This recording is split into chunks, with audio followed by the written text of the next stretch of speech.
Hello student, हम nursing theories की class discuss कर रहे हैं जो आने वाले सभी एग्ज़ाम्स के लिए बहुत ही इम्पोर्टेंट होने वाली है।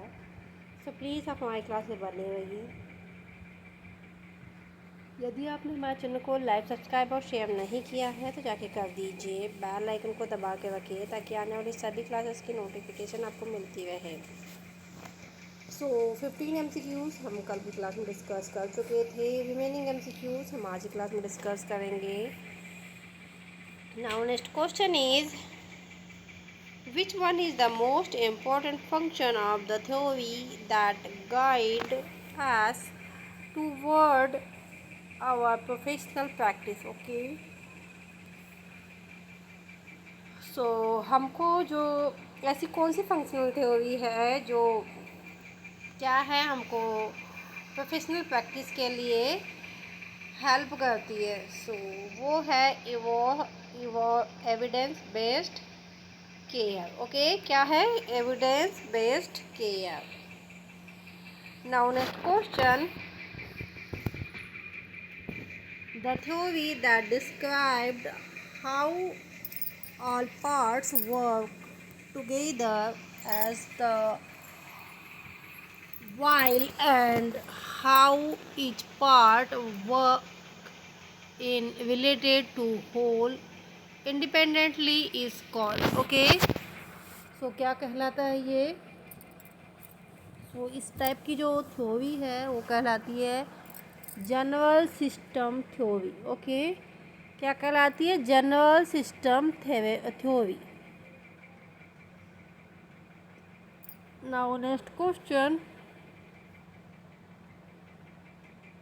adoption is continuously occurring process in which human adjustment took place internally.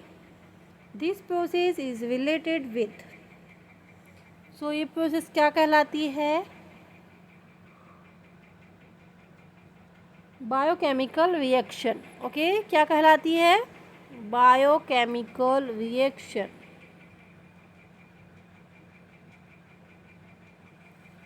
Now next question,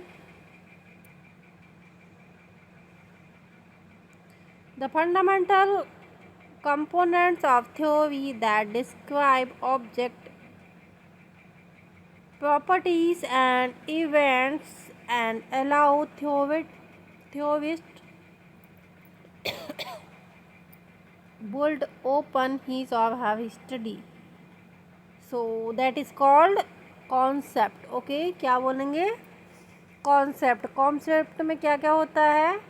description होता है, ऑब्जेक्ट होता है, पार्टिसिपेंट्स होते हैं एंड इवेंट होते हैं। ओके, तो ये सारी चीज़ एक साथ क्या कहलाती है? कॉन्सेप्ट। नाउ नेक्स्ट क्वेश्चन,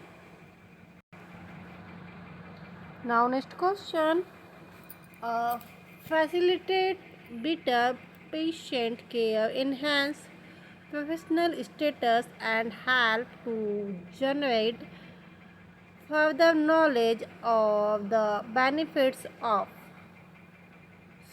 क्या कहलाएगा ये? बेटर पेशेंट केयर के लिए जो प्रोफेशनल स्टेटस होता है तो वो क्या कहलाएगा? Nursing theory. ओके, क्या कहलाएगा? Nursing theory. Now next question, according to Martha Rogers theory, human being cannot divided into part but have to be looked a whole. This called।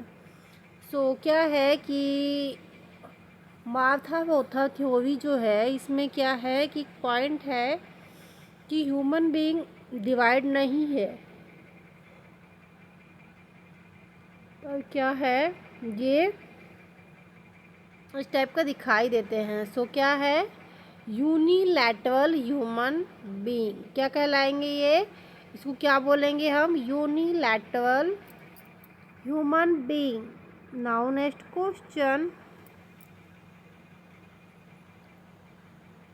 human being is unified while possessing individual integrity and characteristic these component include। तो इसमें कौन कौन से component include है काय में? Unified whole में, जो ह्यूमन बीइंग यूनिफाइड होल है उसमें कौन से कंपोनेंट है? तो क्या है, ये प्रोसेस है इंडिविजुअल इंटीग्रिटी और कैरेक्टरिस्टिक के हिसाब से ये एक प्रोसेसिंग किया गया है ह्यूमन बीइंग को। तो उसकी जो कंपोनेंट है वो क्या क्या है ये बताना है यहाँ पे। तो यहाँ पे क्या क्या कंपोनेंट है? Mass, structure, function, feeling. इसके ये क्या होंगे? कंपोनेंट होंगे काय के? Human being is unified whole के। Okay, now next question. Life process of human being following one another through the sequential stage of development, these are।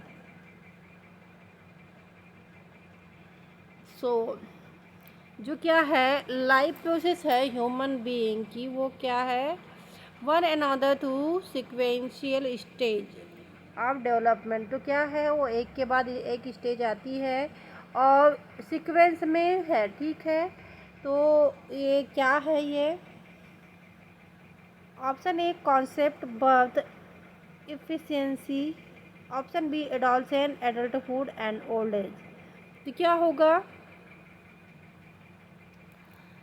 ए और बी दोनों होगा। क्यों? क्योंकि पहले कॉन्सेप्ट है, फिर बर्थ है, फिर इफिशिएंसी है, फिर एडोलसेंट है, फिर एडल्टहुड है, देन ओल्ड एज है। ये क्या है? टोटल प्रोसेस चल रही है, ठीक है। पहले कंसेप्शन होगा, फिर बच्चा बनेगा, उसके बाद बर्थ होगा, फिर इन्फेंसी होगा, फिर एडोलसेंट एज आएगी, फिर एडल्टहुड आएगा, उसके देन ओल्ड एज आएगी। ओके, सो ये जो लाइफ प्रोसेस है ह्यूमन बीइंग की इसके बारे में बताया गया है ये। Now next question.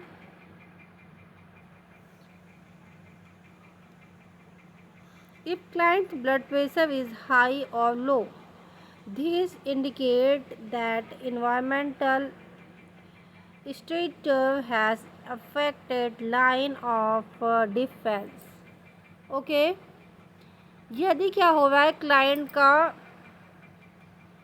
Blood pressure क्या हो रहा है? हाई हो रहा है या लो हो रहा है? ये क्या इंडिकेट कर रहा है कि जो इन्वायरमेंटल स्टेटस है वो अफेक्ट कर रहा है इसको। तो ये क्या है? ये किस प्रकार का एलओडी है, लाइन ऑफ डिफेंस है? सो ये है फिजिकल सिस्टम, ठीक है। जब भी हमारे बॉडी में कुछ भी होता है तो हमारी बॉडी इंडिकेट करती है, ओके। हमारी बॉडी बताती है कि कुछ न कुछ हो रहा है, okay. Now next question. Any change that occur in the physically, psychologically, socio-culturally, developmental and spiritual system of the client, this is called। so क्या कहलाएगा? यदि किसी भी पर्सन के फिजियोलॉजिकल, साइकोलॉजिकल, सोशलॉजिकल डेवलपमेंट और स्पिरिचुअल सिस्टम है, इसमें change आता है तो वो क्या कहलाएगा? Client variable, okay. क्या कहलाएगा? Client variables, okay. जब इन सारी चीज़ों में चेंजेस आने लगेंगे तो क्या कहलाएगा? Client variables, okay. सो इस समय हमारी नर्सिंग थ्योरीज की क्लास चल रही है, सो प्लीज़ देखिए, क्योंकि किसी भी एग्ज़ाम में देखिएगा 1 या 2 नंबर की पूछ ली जाती है ये। Now next question. Each client system has evolved the normal range of response to the environment that is refers to as a। so क्या होगा कि किसी क्लाइंट या क्लाइंट के किसी भी नॉर्मल रेंज रिस्पॉन्स में इन्वायरमेंट की वजह से चेंज आता है तो वो क्या कहलाएगा? Normal line defence, okay. क्या कहलाएगा? Normal line defence. Now next question.